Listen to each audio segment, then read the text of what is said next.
Good afternoon and welcome back to the conversation. On this segment, we'll be talking about the most recent topical story making the headlines, especially here at the Namibian. We'll be talking to Tileni Mongudhi to unpack the alleged corruption allegations lined up against the Defence Minister, Peter Vilho. Welcome, Tileni. Thank you very much for joining us. Good afternoon, Shelley. Thank you for having me. Yes. Tileni, let's get right into it. Let's just discuss the headline in the Namibian today. Now, can you perhaps just unpack the gist of the story and just take us through the timeline of the story? Okay, well, initially I was prepared to talk about transparency, good governance, and all of this, but let's not try and be smart. Let's try and explain what happened. So we have an article which obviously today it looks like it's front page news, everything is happening, everyone is talking about it, but this is something that happened 10 years ago or more than 10 years ago, around 2009. What it tells us is that we have a serious problem with accountability. You now have a minister, the Honorable Minister he was sworn in last year, but he's not new to government structure. So we can't excuse him for not knowing or claiming that he was a private citizen. So he's a Minister of Defense, which is probably one of the most senior ministries in the country. And to add to that is that the territorial integrity of the country is in his hands. So he's responsible for protecting us from outside threats. So now you have this situation where you have a minister who apparently did not declare his financial interest fully, and that already in itself is breaking the law, because as per the cabinet rules and as per parliamentary rules, he's supposed to declare. Number two, you have a minister who has actually had this, you'd want to say, skeletons in his closet. He had this thing hanging all over his head, around him. It was hovering. It followed him around. But the people who are responsible for protecting us as a nation, which include whether it's the Prosecutor General's office, whether it's the President's office, they pretended it didn't exist. So they ignored everything, and they appointed somebody who has all this corruption allegations hovering around him. Yeah, when you say they ignored it, so did the office of the president have knowledge of it, and did the Prosecutor General's office have knowledge of this? Yes, this is not a new case. Okay, apart from the mayor basically producing a piece of document that shows that the minister has an offshore account, one offshore account that the mayor of Windhoek produced, there was already information which was within the Prosecutor General's office, and which pointed towards the minister having another account at the time in around 2009, 2008. So how this was never investigated, that then baffles me. I don't know how to explain that. So what happened is that those who were responsible for making sure that we appoint people who are beyond reproach failed the country, because the PG is now saying that, well, they dropped the criminal investigation. In the one newspaper she spoke to, the other newspaper she's saying, well, yeah, we are still investigating. So we don't know which is which. And if they were still investigating, what was the progress done in the last 12 years, for example? Because this is an old case. This is an old case where our government, our military was buying arms from China. At the time it was about 120 US dollars, which is about 1.8 billion or 2 billion, maybe if you round it off. And we had a situation where these generals, Honorable Vilho was at the time the Rear Admiral responsible for the Navy, for the Namibian Navy. So they were negotiating these arms deals. They were the ones who placed the orders, who knew exactly what the army needed and and so forth, and they were the ones who went to China to negotiate for this. So when you are then accused of being in business with the same company that you are trading with or that you're buying arms from, we're not saying that the minister is guilty because he's not been proven and he's not been charged with anything. We're just saying that it raises curious questions. It's you know, we are curious. It brings up more questions than answers. We want to know, from what point did he have these accounts in China? Where did the money come from that went into these accounts? And unfortunately, the excuse of saying that, well, he was a private person doesn't fly. It doesn't hold water because at the time, he was responsible for the Namibian Navy. I just wanted to ask that. Would that then still sort of qualify for him to say that he's a private citizen being in that position? So, you see, as a service chief, which is what he was, I don't think you qualify to be called a private citizen. You are, in fact, a person who reports directly to the Chief of Defense Force, who reports directly to the President. Yeah.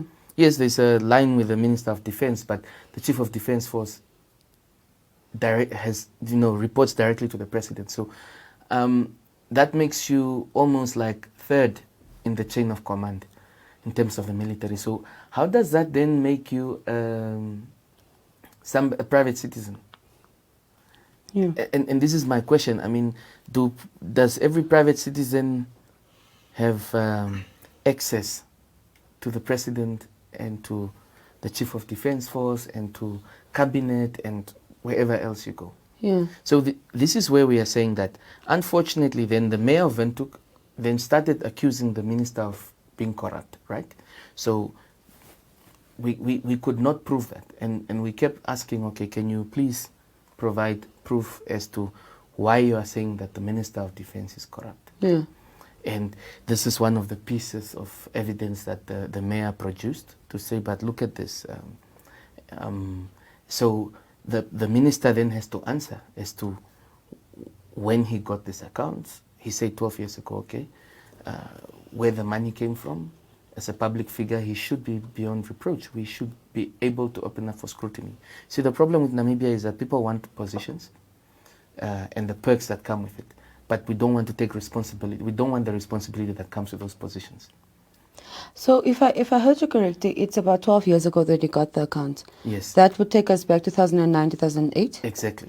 And that was the exact time that he was in the position that he was.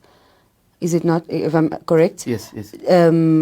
And then having these negotiations as the army chief. Yes. All right. So now what then transpired at the time was the army chief, the Chief of Defense Force, General Shelley, was then suspended or asked to take a leave of absence from work. At the time, we didn't really know exactly what happened, and then it came out that, okay, there was evidence that his bank account in Zambia was frozen by the Anti-Money Laundering and Drug Law Enforcement Unit in Zambia. And they froze it because they felt it was proceeds of crime, and he couldn't explain it. So it followed into Namibia, where some of his assets here as well were frozen because of money that he got. Now, it then came out that some of the money that he got came directly from a company called Polytechnologies. Now, Polytechnologies is the company that got the $1.8 billion arms deal from our government. And General Shelley was one of the people who were heading these negotiations. Okay, he came towards the tail end of negotiations because he was just newly appointed as Chief of Defense Force. But the colleagues like Honorable Vilho and the current Chief of Defense, General Pinias, Air Marshal. Air Marshal, yeah. Pinias. He will correct you on that one. Yes, he will correct me. So they were part of this negotiation. So now, what business is it? It could be coincidence that the general is doing business with a company that got an arms deal, that big an arms deal or contract from our government. It could be a coincidence. And then comes the question. Honorable Vilho at the time paid money to General Shelley. Shelley from Hong Kong again. And mind you, the account that that money came from to General Shelley was not the same as the one that was produced by the mayor. It's another account. It's another account. But at the same bank in Hong Kong, the same branch as well. So you then ask, these are all curious circumstances, and it's all, whether it's coincidence. If it's a coincidence, then it's, you know. So we feel that the Namibian people have the right to ask the right questions. And we feel that if there's something untoward, then those responsible for investigating should actually investigate and come to the bottom of it. Because right now it looks like, I'm not saying that's the case, but it looks like whether it's the police, whether it's the prosecutor general, or whoever else was responsible for actually investigating and coming to the bottom of this, decided to bury this. So now, when you bury something like that, are you burying it in the interest of our current Minister of Defense, or are you burying it in the interest of the nation? I don't know. That's now the question that our general public should ask ourselves as Namibians. Whose interest was this lack of investigation or slow-paced investigation serving? And as you said, she gave two answers to two different media houses. Yes. So we are yet to find out which exactly where we are. Yes. Well, the explanation was fair that, you know, there was no cooperation from foreign countries involved or foreign governments involved in this investigation, or where as Namibia sought for assistance. But is that enough? I feel, and now this is a tricky part. General Shelley lost his job. He was removed. He was forced to go into retirement, and the government forfeited his money, whichever he got from Polytechnologies and the one money that he got from Honorable Wilhelm. Yeah. So now, if you go to that extent of taking somebody's money, then you must have some form of case or leg to stand on to say, but the money was ill-gotten. So you go after General Shelley for taking money, and then you take the money, but you don't go after the person who gave him the money. Does that not look like it's a double standard, or somewhere, somehow, somebody failed to do their job? Yeah. Well, we don't know. I mean, that's for the authorities to explain. Yeah. Let me just take you back to the question that you asked. Did you ask, that is, the minister where the money came from that was in that account? Yes, we asked him where the money came from, and he sort of said, well, this is something that happened before he was executive director of the Ministry of Defense, or before he became a minister.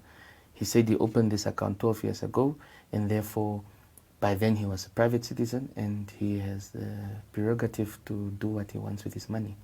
Yeah. That's basically his answer. That's his answer. Yes. Unfortunately, I didn't have the opportunity to engage him because, with all due respect, head of the Navy, the Namibian Navy, cannot be considered a private citizen. It's a grave responsibility. And even if it happened when you're head of the Navy, and now you have an even greater responsibility, you are the minister responsible for protecting Namibia's territorial integrity. So how do we have a minister of defense who is seen, whether we can't say it's true, but so far the public and the picture that's being painted is that he's moonlighting. So who is he moonlighting to? Where is he freelancing? You know, who are the people paying him?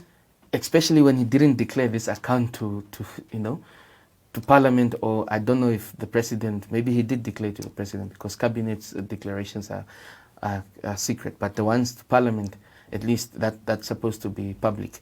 So if he didn't declare that, then it means that he's got something to hide, and that's where we're asking, if our Minister of Defense is moonlighting, who is he moonlighting to? Yeah, and you did also say that it is, if he didn't declare it to Parliament, it's illegal. Yes, I mean, he's supposed to, he's required to, but I mean, that's the general trend. We have elected officials or appointed officials in this country who actually couldn't care less about the rules in this country. They feel that the rules and laws don't apply to them. They apply to everyone else, but not to them. Yeah, yeah.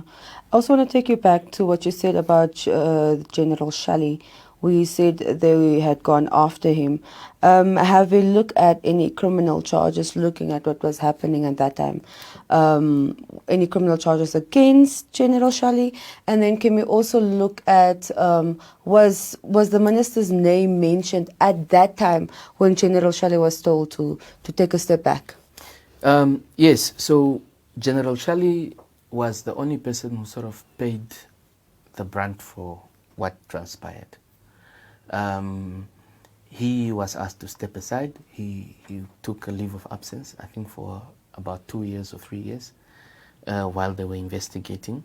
And eventually he was forced to retire from his position. But the PG's office then decided that they are not going to prosecute criminally. That is, they went for asset forfeiture. They felt it was the easier case to prove. The criminal case, they felt the burden of proof was too high, and they were not getting assistance from the other governments where they wanted to go. So that's where it ended. Nobody else decided to do anything else. Now, what we know is that we have, and by then also it's also unfortunate because instruments like the Financial Intelligence Center didn't really exist at the time.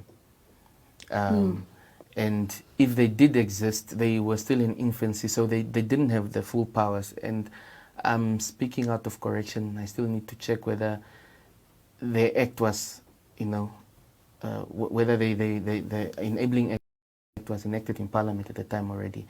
So we need to check all of that. But with such instruments now, you can't really make an excuse and say the other government was not willing to. Because the UN at that level, anti-money laundering has been considered a serious issue in the world.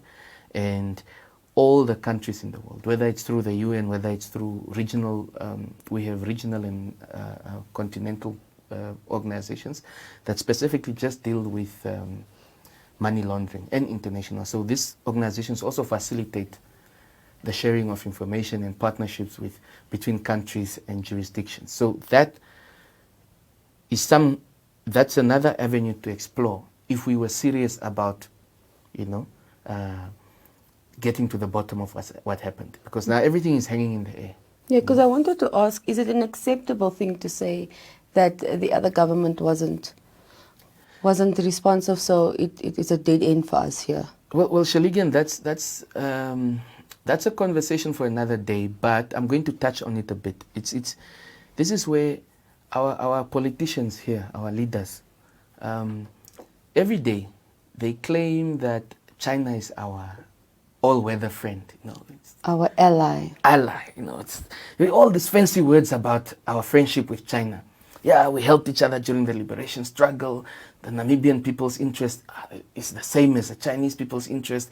We want to help each other, mutually beneficial, all of this jargon that we talk about. But then our own government officials who went on an official mission are telling us that they could not get assistance from the Chinese government. But what happens in Namibia? In Namibia, Chinese business people have access to everyone in this country. If we hear they have access to the president admitted that he's friends with Jack Wang, Stina who is friends with half of cabinet, and so why is it that the Chinese government or the Chinese people and the Chinese government appear to get more than to get whatever they need from our government and all the assistance, and all we get is the financial assistance? But in terms of trying to help root out corruption, for example, or get to the, we are not saying that there was corruption, but we're getting to the bottom of something. The Chinese government is not assisting us. So is that really all-weather friends? Is that really, an ally? Do you treat an ally like that? And why is our government happy being treated like this by an ally and a friend? So we need to get to the bottom of this as well. We need to ask, so what is this bilateral relations that we have with diplomatic relations that we have with China, which seems that when we need something, then they can just decide, well, no, we don't care. We're not going to help you. We can't help you, We can't help you. Or is it perhaps because the allegation is that it's Chinese state-owned companies that bribed our officials.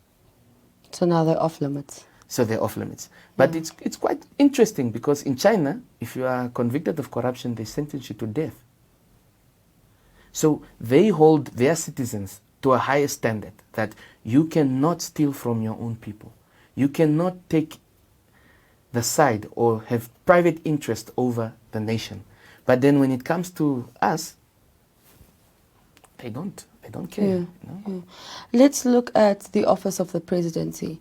This is a minister, as you said, a member of cabinet, member of the executive, for that matter. Have you brought this, the allegations to the office of the presidency? Has the president said anything? No, we haven't yet, but we are going to. It was just that we were looking at the historical issue. And the historical issue is that, you see, the offshore account on its own, as produced by the mayor, didn't really mean anything. And we needed to find the context as to why is the mayor saying that there's potential corruption here or the money is potentially ill-gotten. What does it mean at the end of the day? Yes, so that's when we went back and we went back into the archives and we found that the current Minister of Defense was mentioned at the time, but it seems nobody really pursued him and nobody asked him questions, so he was allowed to just live his life. And continue as an executive director, accounting officer for defense, and now he became the minister. Exactly, and the other issue is when you say office of the president, it's worrisome when you have a minister of defense who is telling a constitutional body, which is the Auditor General's office. It's a constitutional body, which is tasked with ensuring that, making sure that every penny that belongs to the Namibian people is accounted for. And Honorable Vilo stood up in Parliament and he plainly said that, you know, the Ministry of Defense should be off limits. It shouldn't be touched, they shouldn't account. And then, so I think that's part of the context, that when the minister refuses to account to the public for their money, it's, mind you, the money doesn't belong to the minister. It doesn't belong to the president either. It belongs to you and I. So if they don't want to account for what they did with our money, then it becomes worrisome. So we were worried that we have a minister who's fighting the Auditor General, you know, to say they don't want to open their books and to give the Auditor General full access to the books of the Ministry of Defense. So meaning that the minister himself already is against transparency and accountability. So now, unfortunately, what signal is he saying? That because tomorrow it starts, then the next day is the Minister of Home Affairs and Safety and Security, and then he can also say, but it's for classified. Because they also deal with security issues. Well, we can't account. So it becomes a problem. A ripple effect at the end of the day. Let's just put some context to what you're saying when you mentioned the Auditor General. The Auditor General's office produces reports looking into the books of ministries, offices and agencies. It was last year in the National Assembly, we had the Defense Minister, as Tileni explained. Now, it was the auditor's report for, was it 2018-2019 financial year, where the minister at the time, the executive director, refused access to certain parts of the defense force, saying that it's national security. And at that time, the Auditor General said, "What do I then need to audit this?" And the executive director said, the minister said, you will need a letter from the president for access. I remember that was written in the report. And at the time when the report was tabled in the National Assembly, that's when he made, when the questions came from opposition parties, he then made the statement. Perhaps you can just fill in gaps if I left out any. You are right. I just want to also perhaps throw the cat amongst the pigeons, and to say that in this instance, although the principle is that the Minister of Defense shouldn't prevent the Auditor General from auditing the books, but in this instance also, the Minister of Defense should actually be glad because our current Auditor General comes from the Ministry of Defense. He started there. Yes. So he should be one of those people who should be very sensitive towards what is classified information, national security, and all of this. So I don't think it's really genuine and fair for the minister to really just say that, well, they don't want to open the books, unless there's something beyond national security. And we've seen it where state institutions, or let me not say state institutions, officials who run state institutions hide behind national security and classified information to do nefarious acts. So we need to ask these questions. So we are now having an issue where you have a minister who doesn't want his ministry to be scrutinized by the Auditor General, which is a constitutional body. Yeah. Then you have the same minister who has bank accounts and offshore bank accounts, which he didn't declare. And these offshore bank accounts were opened at the time when he was a part of a delegation that was negotiating for an arms deal. Yeah. And let's just take a look at some of the other elements of the story. If we're looking at this case, as you said, it's more than 10 years. And we're speaking about the Office of the Prosecutor General. What does this say to the fight against corruption in the country if we have the PG's office sitting on information on a minister who then went on, before he became a minister, was the ED? It's just saying it's a dead end. What are we talking about? What are we seeing? What does this say? Those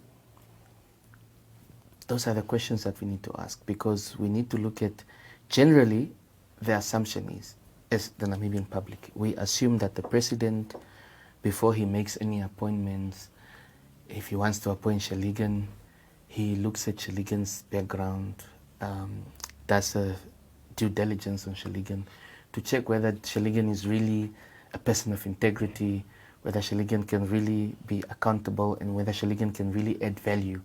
The vetting process, basically. Yes. So whatever you want to call it. I think in Namibia, vetting has sort of gained a negative connotation, so I didn't want to say vetting. But then, yes, the president should really look at somebody and say, well, we want a person of integrity, beyond reproach, and somebody who can carry out, who actually's role will know that at any given time they put Namibia first before their personal interests. Now, if you have somebody facing criminal charges or has something that's not cleared, and then they get appointed as the accounting officer for a ministry, and then they go on to become a minister, then that tells you that something is wrong with our checks and balances. Now, the question is it because the institutions don't function? Or is it because we, and I say with those of we, by I mean those of us who are responsible or running these institutions, are deliberately turning a blind eye? Now, if you look at the ruling party, for example, back in the day, until it changed recently, a few years ago, before you can run to be on the party list for parliament, you are required to bring a police clearance certificate, which means that you are clean, you don't have any criminal cases against you, you have not been convicted of anything. So that in itself is a screening process. And then when you get to parliament and then the president wants to appoint you, then they also have to screen you. Now, it seems the ruling party then did away with this rigorous and strict screening process. And then you have the president appointing people who have corruption cases hanging over them. Yeah. Because it's not that he was cleared. We must make it clear, he was not cleared of corruption. The case died because... it's still hanging. It's hanging because the case died apparently on a technicality because the authorities, the foreign authorities who were supposed to assist, refused to assist the Namibian government. Yeah. So that doesn't mean that he was cleared. So that's one thing that we must get right. So you appoint a minister, and then you have this kind of headlines, and what now? Yeah. And it brings the question of how good governance falls into place, whether good governance is important if we do talk about such cases. But today we'll unfortunately have to end the conversation here. It was an absolute pleasure to have you in the studio, Tileni. Perhaps just 2 more seconds, just what does this say about good governance, and just your last words. I think we especially for the clever people at cabinet and elsewhere in high up in government, we should stop talking about good governance, accountability and transparency as if they are things that are in the sky and in heaven. Good governance starts here. We have a minister now who's accused of heinous things, and he's not explained himself. And if normal experience in Namibia tells me, by next year this thing will not have been explained. It will just, somebody will hope that it dies, it fizzles out. So that's where we need to get our leaders to realize that they need to start acting what they talk.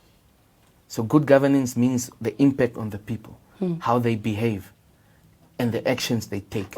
And inaction just means that you are throwing away the rule book. Yeah. Yes, thank you once again, Tileni, for joining us, and thank you for helping us unpack the allegations lined up against the Defence Minister. It has been an absolute pleasure to be with you. My name is Shelley Peterson. It is goodbye from us here in studio. Thank you. Goodbye.